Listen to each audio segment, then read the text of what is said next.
Okay, and we're live. Hello, everybody. We will sort of get started with proceedings in a few minutes. Let us know in the comments who's here, who's viewing. I know we've got a few regulars from the regular hackathon webinars, so it'd be good to find out who's watching. We've also tried streaming this live on LinkedIn as well for the first time. So if you're on LinkedIn or if you're on Twitter, let us know so we understand how these streaming platforms work.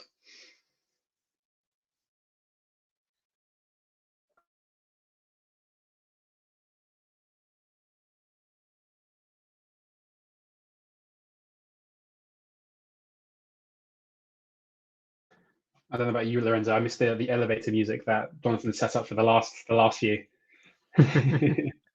Yeah, that was a great touch. Let's see now. People start joining in. Here we have the music, the elevator music. Still Jonathan always. Yeah.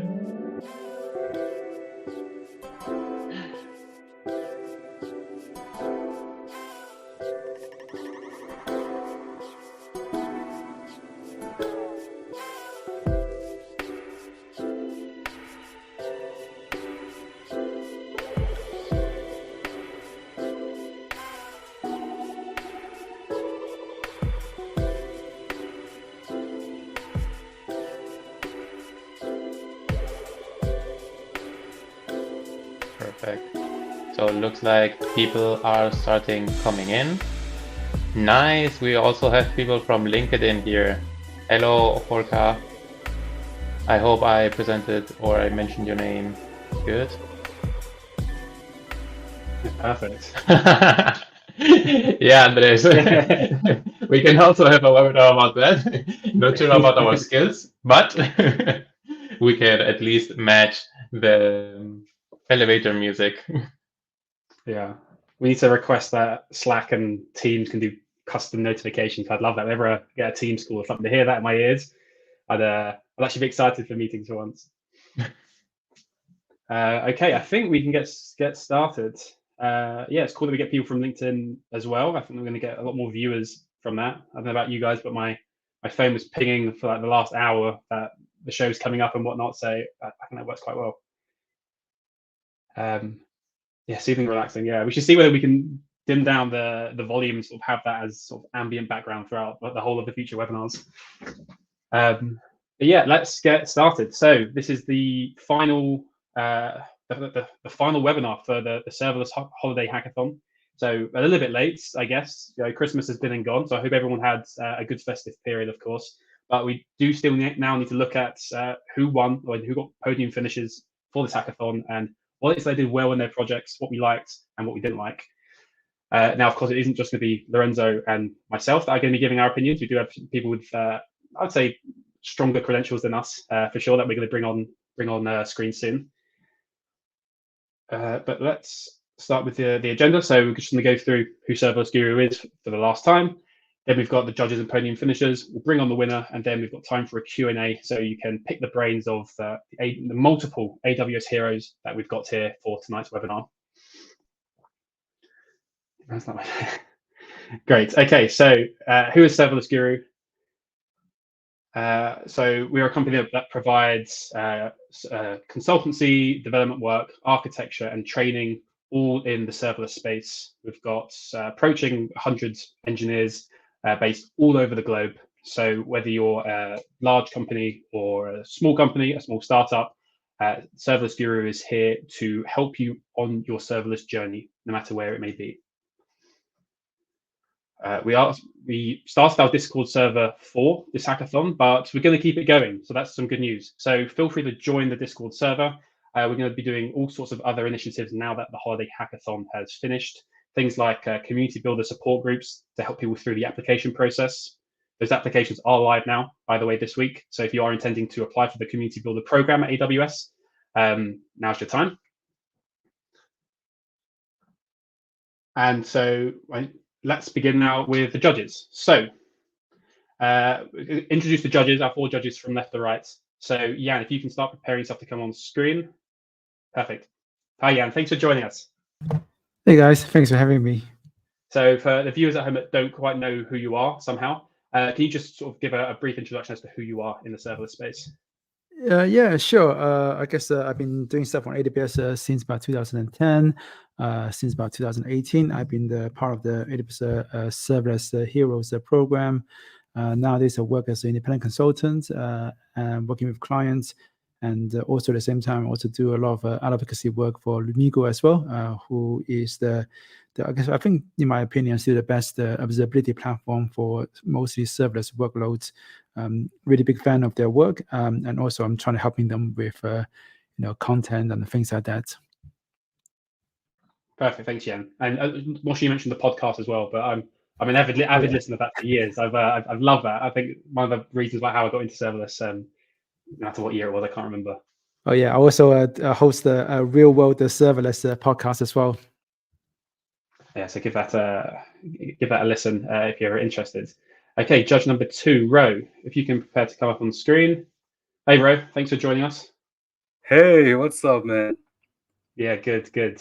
So same again, if you can just give a brief introduction as to who you are for those at home. Nice. So my name's Orochas Nzimufo, and I'm a serverless hero. And also I created EduCloud Academy, which is a serverless platform, a platform that helps you learn serverless through hands-on projects, by building hands-on projects only. Yeah, I think that's it about me. No, perfect. Yeah. I like your emphasis on doing rather than learning. I know I've heard a lot of your conversations on certs versus real-time projects, and I think you're building a pretty cool platform to make it easy to actually get your hands dirty with AWS. So great. Thanks, Ro. Cyril, you can be prepared to come on screen next. Yeah, hi. Hey, Cyril. Yeah, can you hear me? Yeah, we can hear you just fine. Yeah. Okay, good. So I'm Cyril Bandolo. I am a machine learning hero, and I also work with Serverless Guru as a serverless developer as well. So I am kind of both. I do some form of machine learning with some clients as well, and some form of serverless with other clients. So I also have a YouTube channel, Data Science with Cyril. I launched a couple of challenges, like last year I launched a 90 days of analytics challenge. And yeah, I am also very active on LinkedIn and on Twitter and my personal blog. Yeah. Perfect, Thanks. Cyril. Thank you. Yeah. Of course, you were our special guest on one of the webinars from this webinar series back in December, weren't you? The machine learning and AI specific webinar. Yeah. So LLM. Yeah, the LLM one. Yeah. So for anyone that missed that, you can find that on the Serverless Guru YouTube channel. What Cyril had to say was great. So definitely give that a listen. And last but not least, Manoj, if you can be prepared to come on screen. Nice. Hey, Manoj, how are you? Hey, Sam. Hey, guys. I'm great. So first of all, congratulations to all the winners. So your submissions are awesome. So I think we can go through that. And also, I want to give a big shout out to Sam and Lorenzo for their effort in organizing this amazing event. Well done, guys. So a little bit about myself. I'm Manoj. I'm from Sri Lanka. I'm a senior serverless developer in Serverless Guru as well. I'm a AWS community hero since 2019. I also started AWS User Group Colombo back in 2019 in Sri Lanka as well. I love learn by teaching, so I have a YouTube channel. So I produce content on YouTube, as well as I have a couple of courses on Udemy as well. Yeah, so it's great to be here. Thanks for having me as a judge as well, guys. Amazing. No problem, Manoj. Thanks for joining so late as well. No worries. Like the dedication to the cause. I like it. Okay, so we've got the 4 judges. Lorenzo, we have myself. Now let's talk about our podium finishers. So with third place, so with Muaaz Bayat, who can't be with us today, however, reviewed their application, their submission. So I'm going to do my best at sort of summarizing it, and then we'll look for some insights from our judges.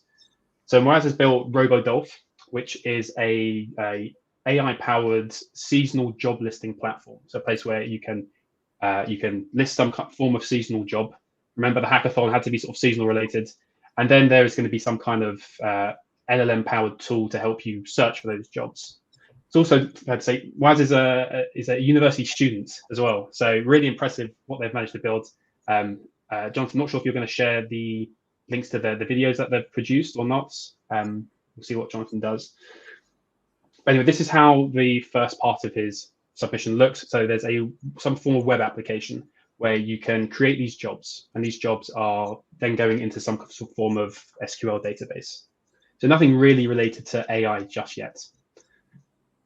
For the purposes of the demo, let's just note that there is a job listing here for London, looking for an actor to play Santa Claus in a mall. I hope you can all see the text. The second part of their submission was this WhatsApp part. So they decided to use WhatsApp for the interface with the AI or the LLM, which is it's a good idea, I think. If you're got sort of back-end expertise, why not leverage a platform like WhatsApp that everybody's already using? So some of the key points from this chat application, this chatbot. So Muaaz asks what jobs are available in London, and the application is able to recite that job listing for London. So it's clear that the LLM, the AI, has got knowledge of this back-end database. Maybe we'll ask maybe Cyril in a moment thoughts on how maybe that was implemented. The final point that I picked up on was it's very clear that we have a form of conversational chain here. So it's not you're not sending a prompt to getting a response in isolation, which I think is quite nice. We mentioned it on previous webinars about how important that is and how hard it is actually to achieve nowadays. But it's clear here when they ask whether they should apply for the job, they're aware that it's a Santa Claus in a mall job for 120 euros. First of all, before I jump onto the architecture, any thoughts on that, guys? Let's start with Cyril. Let's start with you. So we're storing that data in a backend database. I believe it's in, I jumped to the architecture actually. We're using Superbase, which is a backend platform as a service, and then using OpenAI. So I'm assuming this is maybe some form of implementation of RAG or something. Do you think? Can you hear me? Yeah, I can hear you, Cyril. Yeah. Yeah, actually, what I really loved about this was, the fact that he was able to put all of this and use WhatsApp, because WhatsApp is something which is very popular for most of us here. So the fact that he was able to use the WhatsApp interface to communicate, because this is where not everybody is that technical, most of the users. So I really enjoyed that fact in this project. That's one of the major things that struck me here. As for Superbase, I've not used it before. Maybe Ro, have you used it before? No, I haven't used Superbase before, but I've read about it. I've read about it. Okay. Yeah.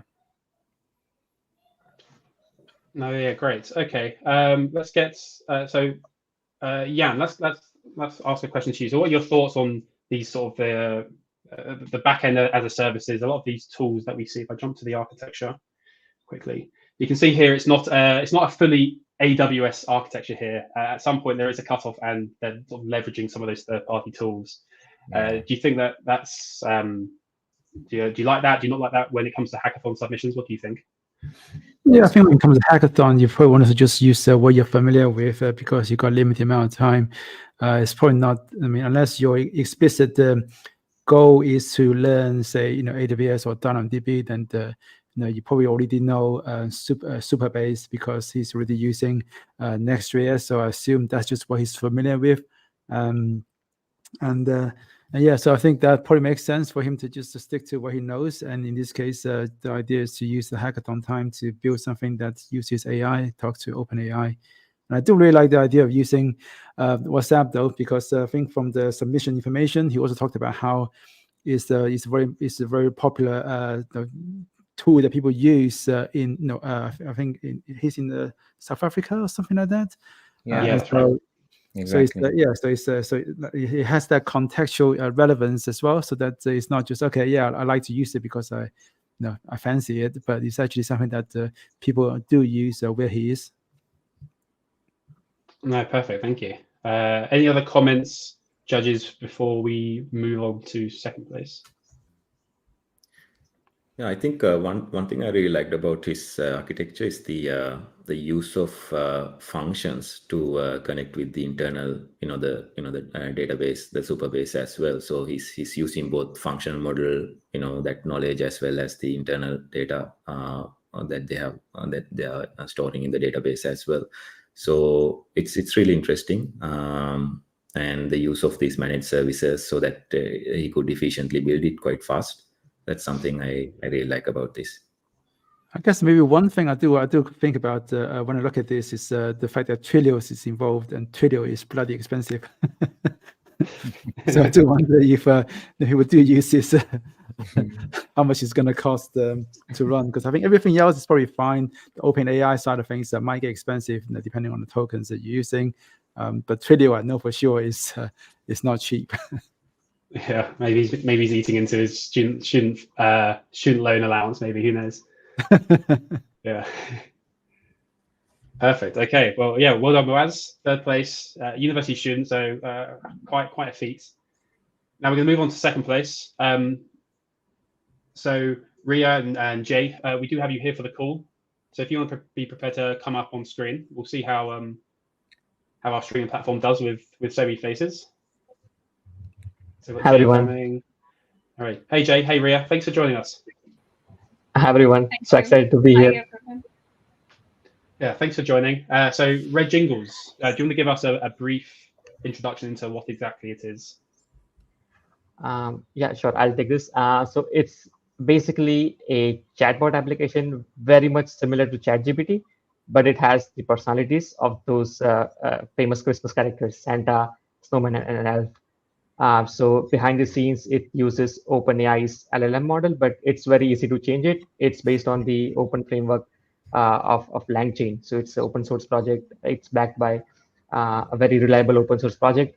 It's actually an agent, so we can add more tools if we want. Like we can add capabilities like PDF reader to extend it. But for now, it has tools like web search and calculator. So that's the basic ones. Yeah, that is pretty much it. It's backed by, it's deployed on Google Cloud. And it also uses AWS Cognito for authentication. So it's very similar to ChatGPT as we know and use it. So you should feel home when using this. It's very friendly, yeah. Yeah, exactly. That user interface from ChatGPT is sort of the catalyst as to why LLMs are so popular nowadays, right? Yes, there's been some technical advancements, but it's the usability which has brought it into everyday life. So yeah, so I've got some screenshots from your project here. So as you mentioned, using Cognito. So because you're not using a platform like WhatsApp, you actually now need some authentication and users. So good job using Cognito. I've got your architecture here as well. So judges, let's jump in. So clearly this isn't it's not AWS first of all, which the majority of the submissions were and would be. So really interesting to see sort of multi-cloud approach. Anyone got any comments?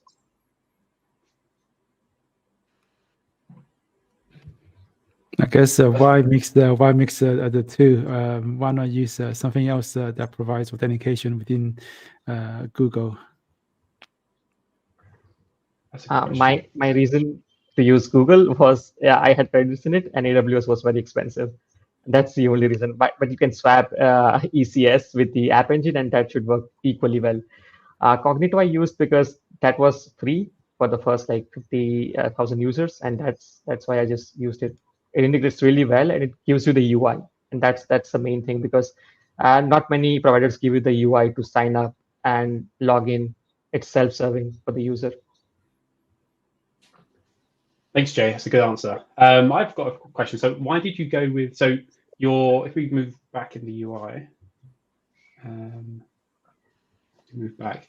So this right-hand side, when I first saw it, I thought that this was something like Langsmith, which was when we had Matt Carey on the LangChain webinar a few weeks back. He sort of gave us a little introduction to this new sort of observability platform for LangChain applications, where you sort of see all the different steps and how exactly the prompt got orchestrated and the response came back. But this is something different, right? So this is Langlit. Is that correct? It's LangChain. LangChain. So talk about the Chainlit Cloud. in the top left of your architecture diagram? Yeah, that is for storing the history. That is not actually the AI, but it just stores the history, so you can resume your chat. You can come back and resume that. So it's just basically a SQL database backend, but it's fully managed by Chainlit, so I don't have to do anything. I just provided the key, and it's right there for me. I can see the analytics when user logs in, when they chat, like how long the chat is, what times they're active, and so on. So that's a good analytics platform for an administrator. Oh, great, interesting. Okay, perfect. Any other So comments, Jay, judges? What are your thoughts? so you're using Chainlit, right? For this particular project. Is that Yes. correct? Yeah. Yeah. So, I mean, that's you can. I mean, particularly for the hackathons and all that. So you can easily get it up and running, and connect with the persistent stores and so on. So yeah. So it's a very interesting framework. Yeah. Great. Yeah. Thank you. Another question from me. So Jay and Riya, so why did you apply to this hackathon? Why did you build this project? What was your motivation? Like for me, I never worked with AI before, and this is the next big thing in the market. So I had to get my hands on it. That was my motive for applying this in hackathon. Great. Oh, okay. I have a question. So Jay and Riya, how did you work together on this? So I mainly, yeah, sorry, yeah, yeah, go ahead. go ahead. Riya. So actually, to the previous question also. So I'm working. My expertise in Java backend. So I have no really hands-on on cloud services before. So this is completely new for me. But Jay has some hands-on before on the cloud. So and actually, we are a couple, so we can work together on a project. So that was the main motive. So our motive for this was to get the hands-on and get the learning in a very fast way and to build it in a faster way. Okay. And it was really fun to have this hackathon. I mean, it was taking a lot of discussion, and in span of 10 to 12 days to build this, it was very hard, but I mean, it feels really great to pull this off. Yeah. It Good. was filled with learnings a lot for both of us. Okay. Thanks. Yeah, sounds good. Do differently? Anything you guys would do differently if you had to implement it again? I actually, yes, I would not use Chainlit Cloud because it was just broken a few days ago. They have moved to the stable version, and it was broken now. So I had to spend some time before this demo to fix it. That is something I would self-implement this and not rely on something that is in beta. That's what I would do.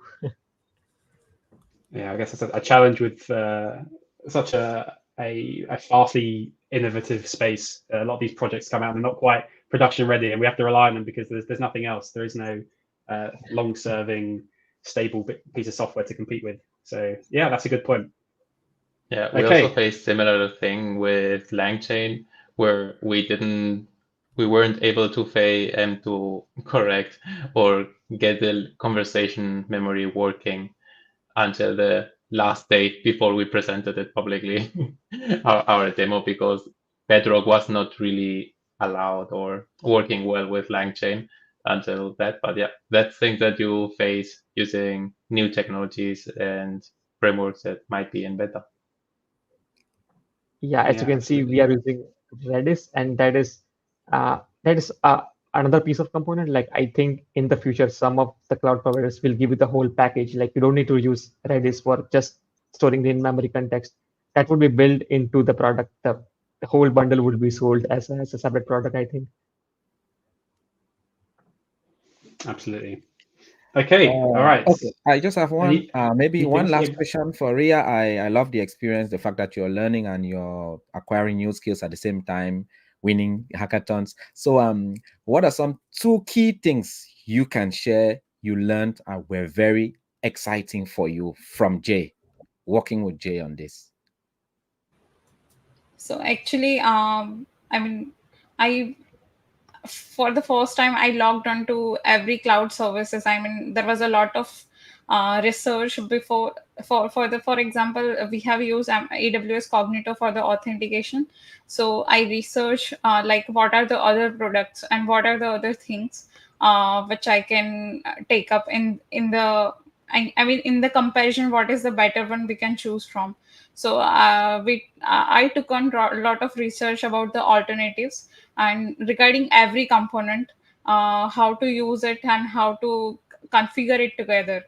And also I paid a lot of attention and efforts to making the architecture document, because it was also a part of the, I mean, the key requirement for the hackathon also. So a well designed document, and because while designing document you have to be very clear while writing that what are the features and everything. So I think I mean, preparing that made me clear a lot of things within itself. So yeah, that was a good experience. Yeah, that's great. Thanks so much. Yeah, that's great. Yeah, Thank you. you're welcome.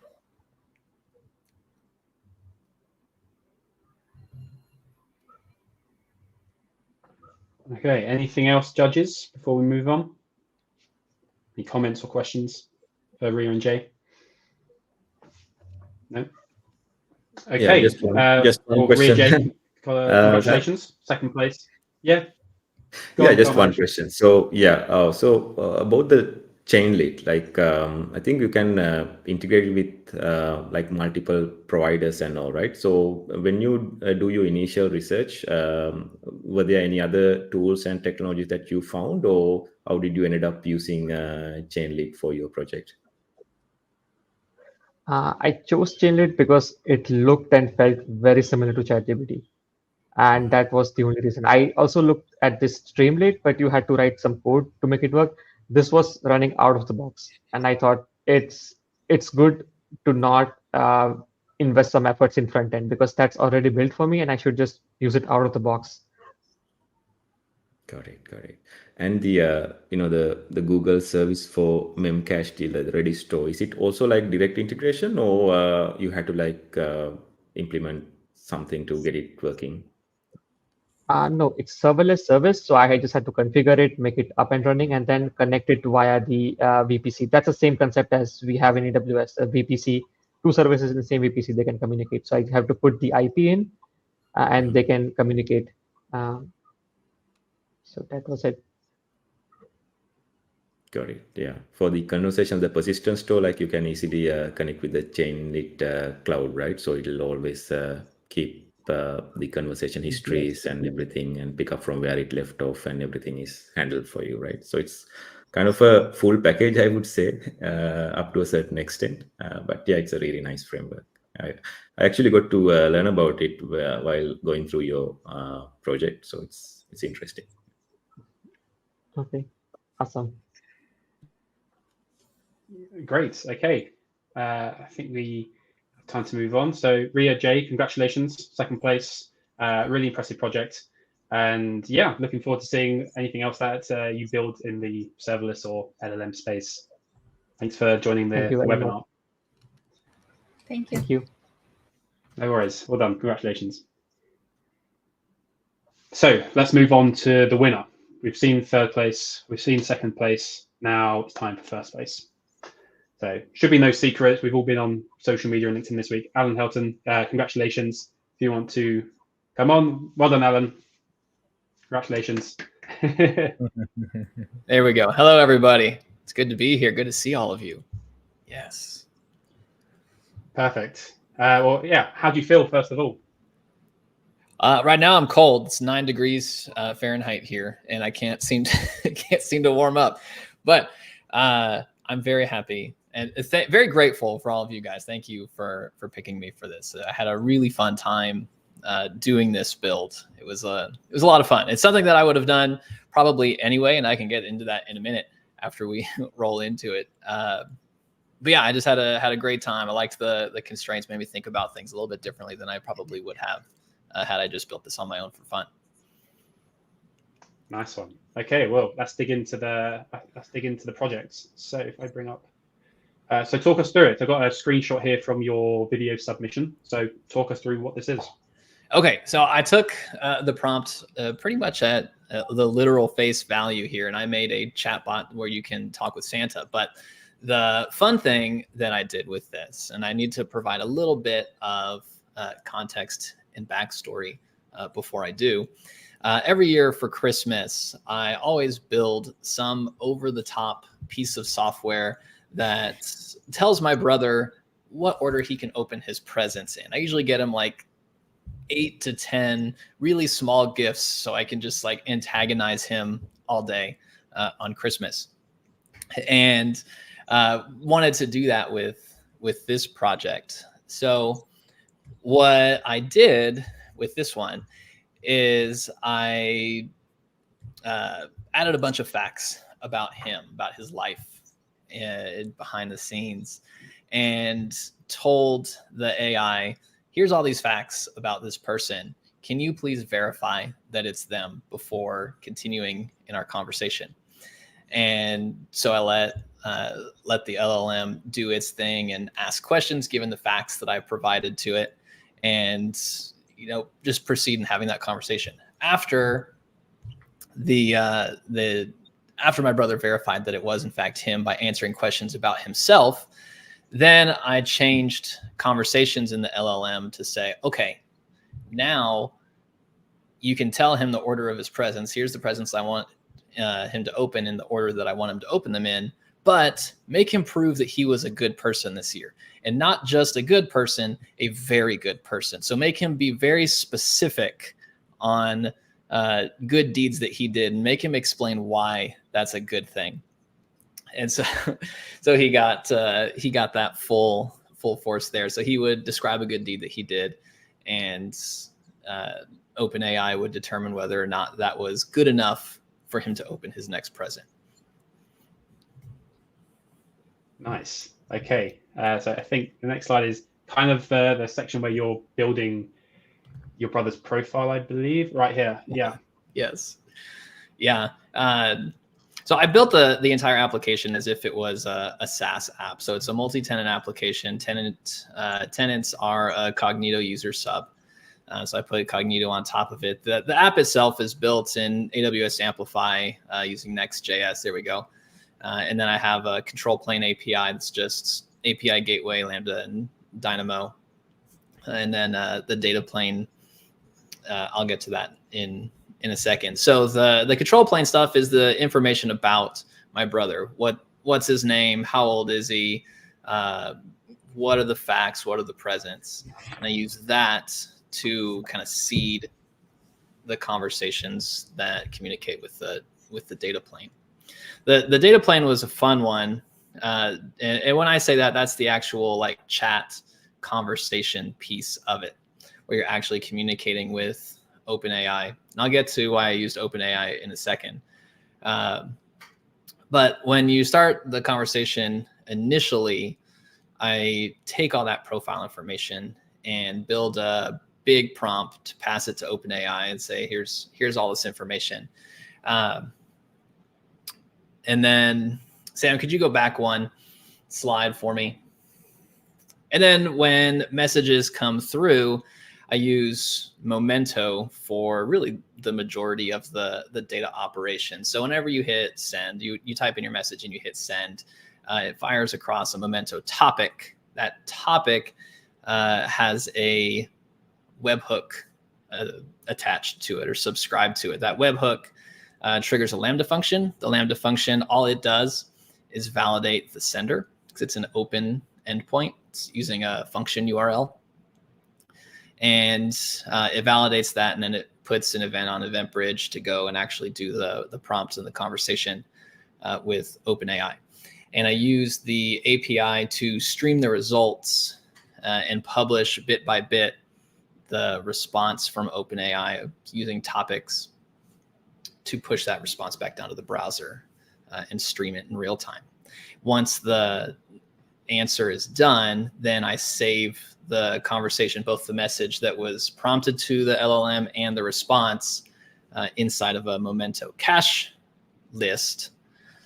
So I can keep the conversation history there. I don't need LangChain. I don't need a whole bunch of fancy stuff. It's just ins and outs. So saving that in a list saved everything in chronological order. So every time I get a new message, I can just pull it out of the cache, send it over to OpenAI, and then send the response back when it's done. And since it's cached, it expires automatically. I don't need to spend money on storage for these old conversation histories. So they just expire for me automatically. This was probably the funnest part here. It was the streaming the response via webhooks. It's all async. It's all event driven. A lot of fun. And I got to showcase the Momento stuff really well, which I obviously am a fan of. Since I haven't said it yet, I do work for Momento as a developer advocate. So this was best thing ever. Nice one, Anna. Thanks very much. So judges, I'll open the floor to you. Comments, questions, queries, what do you think? Yeah, I like it. It's I really like the Momento's topics and how easy it makes the streaming stuff and the webhook stuff work between the back end and front end. And also, I love the fact that there's a pay-per-use, you don't pay for uptime. So, well done. Thank you. I wanted to. I didn't have a lot of time I could dedicate to the project, so I really wanted to make sure that I did everything as fast as possible. So I didn't want to mess with setting up WebSockets. I didn't want to mess with any of that. And topics, like literally 2 API calls. Didn't have to set up any infrastructure at all. Do you have any more? Sorry. Oh, no, I just wanted to ask you, Alan, now that you mentioned regarding infrastructure, you also mentioned Amplify. Did you use Amplify only for hosting or also to write all the backend infra that you would need? Oh, no. I could talk about, I could talk for an hour on that. No, only for hosting. I'm going to tamper myself back and say, hosting is fantastic. Use that.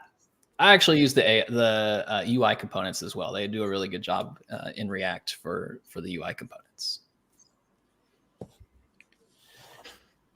Okay. I totally agree with it. Yeah.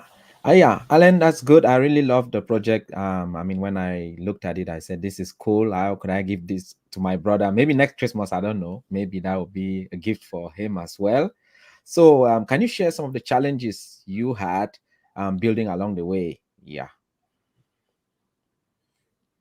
Yes, it took me a second. I started with Bedrock, specifically using Facebook's MetaLlama 2 chat model, because that to me sounded like the best possible model out there because it was built on 70 billion data points, specifically with chat through Facebook. And I built the prompts up the way you're supposed to build them and pass them through to Bedrock. And I just got really scary results, honestly, when I was starting to have conversations with that specific model. Like I would start a conversation, it would say, ho, ho, ho, let me ask a question about you. And then it would turn real aggressive real fast. Like, don't give me any of these answers like this. And I was like, oh gosh. I went with it a few times, just seeing if it would get better, and it didn't. But then the part that ultimately made me move back over to OpenAI was the context window is too small for having meaningful conversations using that specific model. I think it's only like 4,000 or 6,000 tokens. So after several back and forth, maybe 8 to 10 back and forths, I was starting to run up against the token limits. So OpenAI, I was using 4 Turbo or whatever the latest preview one is. It has a context window of like 128,000 tokens. So I didn't have to worry about that. I already know how to prompt it. I've built a handful of projects using that LLM as well. So that was really the biggest thing was finding the right one. I really wanted to do it all in AWS, but Bedrock just wasn't doing it for me, at least not the models that I was choosing. Okay. So if you weren't a DA for Momento, would you have used Momento or would you have done differently? I definitely would. Like You're asking me for an unbiased opinion on something I'm very biased on. But I seriously think it is. It's significantly easier than something like WebSockets. Like I definitely wanted to stream the responses back. That was you kind of have to, when especially the responses it's giving back are relatively large. It would take 30 to 45 seconds to be able to get a response. And given that timeline, API gateway regular responses would time out. It has that 30-second hard timeout. Could have done response streaming, but I didn't know it. And topics to me is just so much easier. It's much easier API calls that you can just push over, just call the .publish, and it sends over on a dedicated channel in a secure way. I can vend secure tokens down to the browser as well and connect it in like one API call instead of all the infrastructure. Yeah, I think a response streaming might be an interesting option as well. I have heard some interesting. Someone was talking to me about how there's a problem that they were trying to build something similar using Lambda response streaming to stream back OpenAI responses. And he found out that there's some buffering in that layer because you have to use this library that exists in the Lambda execution environment to the streaming. And I think they buffer data up to 64 kilobytes. And so if you're sending small chunks of data, because OpenAI is only giving you back small chunks and it's not hitting that buffer limit, then I think it takes like 5 seconds before it sends the first chunk of data back to the caller. So I need to try it out for myself, but that could be a problem from the user experience point of view, where your function is trying to stream back data in like 10 kilobytes, but then the Lambda function itself is buffering them for another 5 seconds before it gets sent back to the caller. Yeah, that's not how you build a chat. That's for sure. That's eventual messaging, not instant messaging.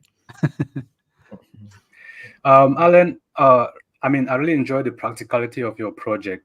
When one thing that fascinates me about this architecture is I already see use cases where I can use, I see how I can use parts of your architecture to maybe make my own use cases a lot better.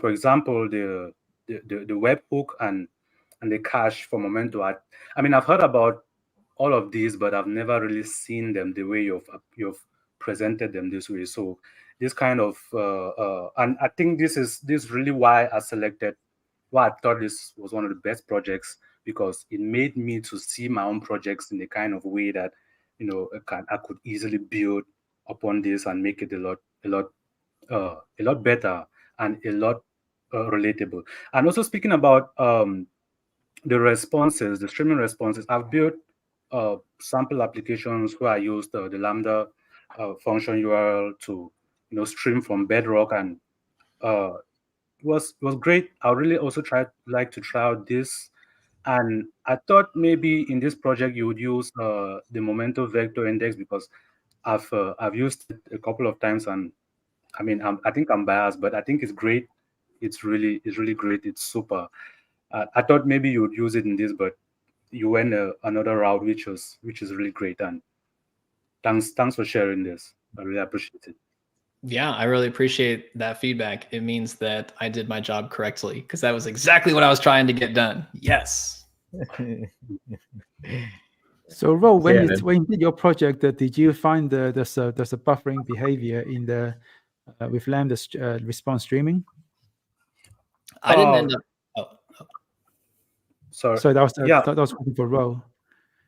I did not I didn't find any buffering. It's okay. It was actually smooth. Maybe because there are levels to it. Because that maybe mine was at a lower level, or maybe I wasn't straining the application enough. But it was smooth. I didn't see any visible buffering. It was okay. It was just okay. Yeah. Interesting. Thanks. You're welcome. So Alan, oh, sorry, go on. Yeah. Yeah. So Alan, yeah, it's really interesting. So originality wise, like 100%, and the architecture wise also like 100%. Awesome job. Yeah. So I mean, one thing I really like about the project is that you have thought about the user experience quite a bit. So you have added all these real-time communication, the streaming aspects of it. So it's really fantastic. And also you have used all these managed services, right? So it could be proprietary or the AWS or any other providers like Momento. So the use of this technology, how they work together, it's really depicts really well in this architecture. And I think like all these three projects that we selected, they are using these managed services, and that's really nice to see how they are using these building blocks to build these architectures really well. So well done, and congratulations again. Thank you very much. So, Alan, there's a question from the chat from Craig. He's actually I'm not sure whether you said, did the AI Santa actually think that your brother had been good enough? Yeah, did the project actually work? Yeah, eventually, yes. He figured it out. He figured it out eventually. It was pretty funny though. I had some really good trial runs when I was trying it for myself. I think one of the funniest ones that I had in the trial runs was, it was asking me like, what did you do good this year? And I told it, I was like, I gave an old woman some tax money. And it said, oh, that's great. Why was that a good deed? Why did she need that? What was your motivation behind doing it? And I was like, oh man, this is going to be a fun Christmas day, having to actually go in and explain the justification behind all of it. It was a lot of fun. But yeah, he ended up figuring it out. He knew after, I don't know, 3 or 4, I think my brother, he got in tune with how to answer it. Nice. Anything else from the judges? Any other questions? Nope. Not for me. All right. I guess we can close off this portion of the webinar. So, Alan, congratulations. Thank you. As you can tell from the feedback, great project. And yeah, thanks for taking part in the hackathon, and congratulations for being the first winner of, I think, the first winner of a Serverless Guru hackathon, in my memory at least. Appreciate it. No worries. Which brings us to sort of the Q&A section. So I haven't really been keeping too much of an eye on the chat. If anyone viewing's got any questions, this can be about the hackathon, it can be about serverless, it can be about AI, machine learning. We've got multiple AWS heroes here, so this is your opportunity to pick their brain for sort of the next 5 to 10 minutes or so. Lorenzo, I'm not sure whether you've seen anything in the chat. I don't think so. I think it's been more of a listening exercise, hasn't it? Yeah, I've seen some questions. I've been replying some of them in the chat, but most of them were regarding the project itself or the background of the participants. One of the questions was from Craigman regarding the Twilio pricing that Jan mentioned. I think it was Jan. I kind of answered that, mentioning that WhatsApp API, it's not only Twilio, it's because of the WhatsApp API. At least the last time I checked into it, it was kind of expensive and complex to use. So you needed a middleman to use it. Not as, for example, we also saw a project from, I think he was called Adam from France, that used Telegram. I've used the Telegram API and think it's way more user-friendly and easy to use. But yeah, I think as mentioned by the judges, Telegram is not as, as familiar or as used in most of the world. So going with WhatsApp might be more expensive, but a better option. Not sure if there's any other question from the chat here. Well, I've got a question for the judges since we're all here. So we've obviously seen 3 good implementations of building these LLM-powered chatbots. So what do you think is missing in the industry? What do you think we can expect in 2024, which would mean doing the same exercise in a year's time might lead to better implementations or better architectures? So what's missing?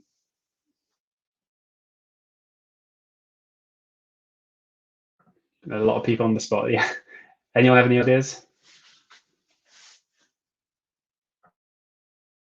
Let's start with who's gonna pick on first? Ro. Let's start with you, Ro. Do you think we spoke a little bit on this webinar, Yeah. hinting that maybe an all-in-one bundle approach to chatbots or LLM-powered applications may be on the horizon? Do you think that's that's a good destination for the industry to get to, or do you think there's a slightly different way that we need to carve out our way there? I think I have a different. I mean, I have a biased ideology when it comes to LLMs and chatbots. I think we've had enough.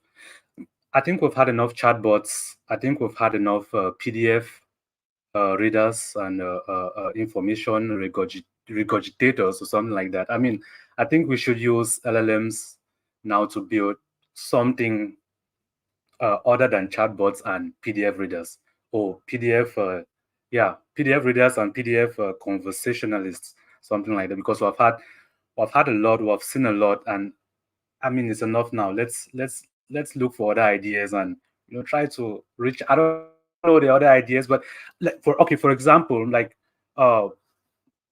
building maybe recommendation systems or something like that. But I mean, chatbots is okay for now, and because that's really what almost everybody is on right now, and we've had enough. It's okay now, so let's move on to other stuff that's really interesting. I mean, Also, now that you've got GPTs, why build your own chatbot infrastructure, right? Just upload a PDF to ChatGPT and you create your own custom GPT. Exactly. And I've tried a few of them, and honestly, I don't think, I don't know. It feels like almost every single one I've tried is just no better than regular ChatGPT. I've not yet found any of the custom GPTs on a store that's meaningfully different or better than what you get with the vanilla GPT right now. So I guess is this you have to wait and see whether or not there's actually anything to the whole custom GPTs thing. But yeah, I don't know. It's the whole field is moving too quickly, too much. It's just I really don't want to make any predictions because someone will go build it for you. no, not so much someone build it for me, but just I don't know it's going to be wrong because the field is moving way too quickly for people like myself who've just been a casual follower of what's been going on. To actually know, they just announced the other day was that the GPT is going to remember the context of what your conversation is, which is something that was it the Mamba architecture that was supposed to be able to do. So there was rumors about whether or not ChatGPT is changing architectures under the hood, but maybe just more I don't know mundane things like inserting the previous conversations into the context window or something like that. Yeah, there's way too many things happening in that space. It's really hard to make. I don't know for people like myself anyway to make any predictions and have any kind of confidence into what we're saying. Cyril, let's talk a little bit more lower level. Obviously, you probably have a bit more understanding than the average engineer at how this stuff's actually working. So from a more lower level point of view, in terms of all these models and everything that's coming out, do you see anything on the horizon from that viewpoint for the next year or so? Well, what the judges, because what we are trying to do with software is we are trying to solve problems. We could do so many things. I mean, we could show off so many skills, show off what we can do, and there's no limit. But I agree with what the Jan and Roas have already been bringing up, because one of the biggest things is what problems are we trying to solve? So remember, GenAI is just a subset of machine learning, and actually a subset of deep learning. So, and it has to do with billions of parameters. So think of some countries with very little population. They don't even have those data. I mean, it's not only about countries, but there are so many things there are so many problems, like Ro was trying to cite, recommendation. There are so many things that we could solve with other types of models, where when the risk is we are all moving towards, okay, LLMs, Gen AIs, and we are trying to think of the solution first before solving the problem. But in reality, there is somebody who is on his e-commerce website who just wants somebody to be able to recommend better products to the clients that visit his e-commerce website. It doesn't necessarily need LLM, right? It's just to be able to say, propose this. Even when you want to travel, you want to go to a country, you might want to say, okay, recommend me the best restaurants, the best stores, the best, I don't know. It's just as simple as that. So my risk, the fear I have is hot because big tech is trying to sell the product that they've produced. So everybody is dropping other stuffs and just moving to, okay, it must be an LLM I'm building. You have clients coming to say, okay, I just want you to use an LLM to solve my problem. But let's first look at the problem first before we know if it's going to be an LLM solution.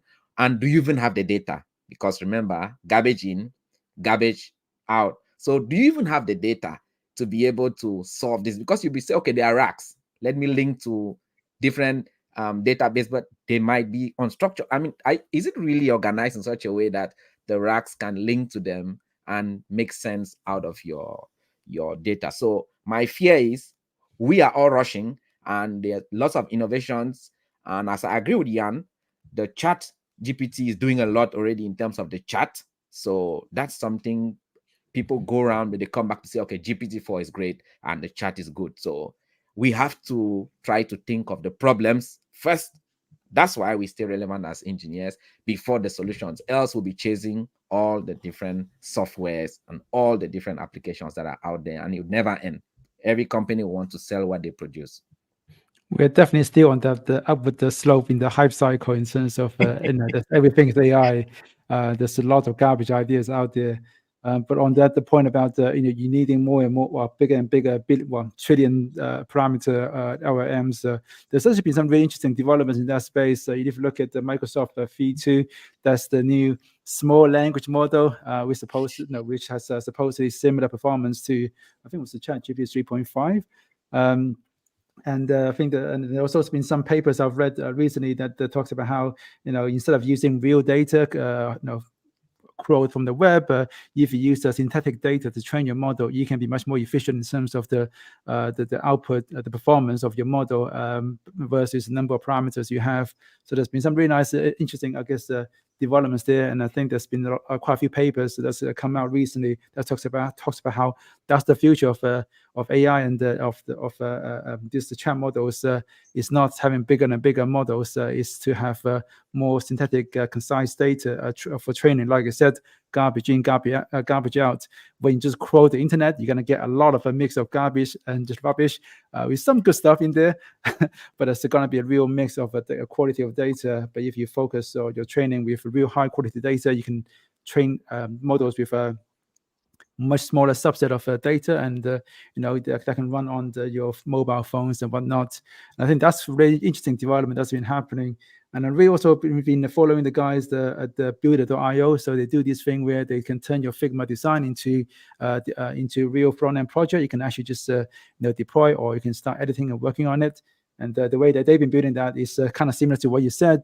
Instead of just dumping everything and giving it to LLM, they actually use machine learning models to help them build custom models using, I think, Google Vertex, which has got this image model that you can train yourself. And they did write some code, produce the training data set, and then use that to help them identify, where the borders are on a Figma design, so that they can then create the model that can turn your Figma design into code and create the right div elements and whatnot in your React project that it generates. So I definitely think there's a lot of legs to using AI and the machine learning as opposed to just everything's at LLM. And also I think it's quite interesting as well that what we talk about in the commercial space is or at least the B2C space is the whole ChatGPT, that is the transformer models. But there's actually a lot of use cases that's probably been underreported. Things like you remember when the Apple banned Facebook from accessing iPhone data. So basically that killed the Facebook ads for maybe a couple of weeks or like maybe a month or so. Everyone's Facebook ads just started tanking, and then it came back. It actually worked better than before. and all of that was machine learning. All of that is AI. So there's a lot of enterprise use cases for AI, which I think doesn't get enough attention compared to all the ChatGPT stuff and the image stuff and the runway ML, the video stuff that people keep seeing, that we keep seeing on the internet. There's a lot of I think there's a lot going on in the AI space that just we probably don't hear about enough. Yeah, and just to add to Rian, I think we are more interested, like say in the healthcare, and more of explainable AI. I mean, what's the AI doing under the hood? So let's know what's going on, so we can be able to explain how we got to this result, like why did you make this decision. So there's a lot of talk on the explainable AI, and I think maybe that's interesting to know how you got this answer. Yeah, kind of. Yeah. Okay. Yeah, there was the thing that OpenAI recently talked about, how they were going to solve the AI alignment problem by training an AI to solve the problem. So they're going to train the AI to solve the AI alignment problem, which is and they said that they're confident it can be done within 5 years or something like that, which is I thought quite interesting. Yeah, like we said, there's always that difficulty, that bias, because let's say, for example, that's why Bloom, they try to bring in pastors, bring in different types of people, because there's always the risk of bias. Say, for example, a developing country in Africa, not too many digitalized. I mean, their data is not digital. They don't go digital. Maybe they are still using lots of paperwork. So the data would always be biased for them, because they don't have enough to be able to feed the model and let it not hallucinate, and the model hardly says I don't know. So it's just going to, I mean, it'll be more biased because they don't have the data. So there's always that risk of, again, garbage in, because that part of the world, or that minority community, or those segments of people, they don't have the data to be able to have the 175 billion parameters or whatever to feed in and get back something usable for the future. So it's really difficult, and there's always that. I think by the end of the year, we all came to understand that humans must be in the loop. We can't take out humans from this. Yeah. Yeah, on the same note, I mean, that's what I was a little bit interested about. I think the project number 2, they have been using this Chainlit as a framework, and they are now, we can easily connect using RAG with, different APIs and all that, and also the databases and so on. And this, but however, like generating different SQL, let's say now you connected a SQL or something behind the scene as a database. So when you ask the question, so LLM and the RAG itself, it will generate a SQL query to fetch the data from the database and then present it to us. But we are not like confident. We are not 100% confident if that's the right SQL query, or if we like probably we connect our local data set, that probably it will be sending too much data to whoever the other side, whoever on the other side. So that actually, in that particular framework, it breaks down what is the SQL query that is being generated, and what is the result that is being sent over the sent from the actual local data. So I think now LLM and the RAG is really powerful, but we have to have sort of an intermediate layer to make sure that it doesn't return the data that is not like necessary, and so on. So that's something I was a little bit fascinated about. Will there be any tools that will do that? Because I think just like AI innovations coming up so fast, the tools that is built around it in that is also innovating quite fast. So if we can have let's say a really good set of tool that handles everything, then I think we can use LLMs and AI to improve the user experience quite a bit. So I'm also started learning about LLM and all that. So it's quite fascinating to me. So do you guys all use Code Whisper or Copilot already? And how much do you actually use them? I guess maybe that's a more interesting question. Well, yeah, I had a debate about it a few weeks ago with one of our clients. They're trying to implement Copilot, and it's a really good tool, if you give it to a developer that already knows how to work. The Right. idea of Copilot or LLMs being able to replace developers, at least in a new future, I don't really think about it, because most of the cases that we've seen are actually bad scenarios or actually hurting the implementation itself, because you give a more junior developer such a powerful tool that, as Cyril mentioned, garbage in, garbage out, GitHub, there's a lot of repositories that shouldn't be public there. And the code ends up being something so complex in terms of the code or to maintain, or the developer even isn't able to understand what the code does, that the same developer won't be able to fix it, won't be able to maintain it in the future if something happens. So there's pros and cons. If you give it to a more senior level developer, that's perfect. You'll be able to work 5 times as fast, something like that. But if you give it to a junior, it might give more errors or troubles than making it work faster. Or at least that's my point of view on that. So do you find that when you're using things like a Copilot, you're spending, do you find yourself spending a lot of time fixing or correcting the output of Copilot, or having to refine your prompt multiple times until you get the answer that looks about right to you? At least in my experience, that has been the case. But because most of the code I end up working is using the AWS SDK v3, and even Amazon Q does really mess up when I update something with the v3 version 4.js of the SDK. And since most of the code out there, whatever the LLM has been used to be trained on, is using the v2, it just tries to kind of do a mix of both, and it ends up giving more. I spend more time trying to fix it with the LLM than going directly to the documentation itself.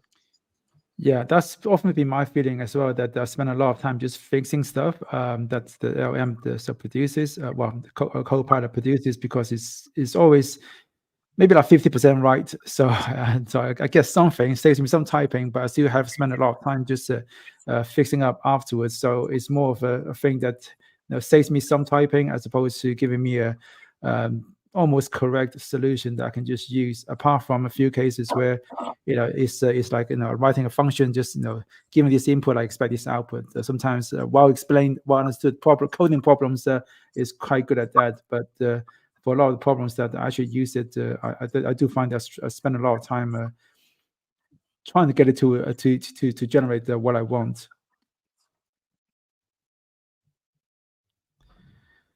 All right, I think we're over time. We normally do these for an hour, but a great conversation. Multiple AWS heroes on the call, so I'm never going to cut those conversations short. I've really enjoyed having the four of you on as judges. Thanks so much for helping Lorenzo and I run this whole hackathon and give it some credibility. And yeah, I really hope that we can do something similar next year with Serverless Guru. So certainly nothing concrete, Lorenzo, right? But we're not ruling anything out. There's always innovation going on at Serverless Guru. So for those listening at home, you're following us on all the socials, and the next bright idea that one of us gurus has, feel free to take part and try and dethrone Alan as the next champion. So yeah, any closing remarks, anyone? I think we've probably run our course, I think. Yeah. Exactly. Okay. I just wanted to say thanks to everyone, especially to all the heroes who are participating, helping us out, and everyone who participated in the community. Let's really hope to see something similar next year and see how it goes. Thanks, everyone.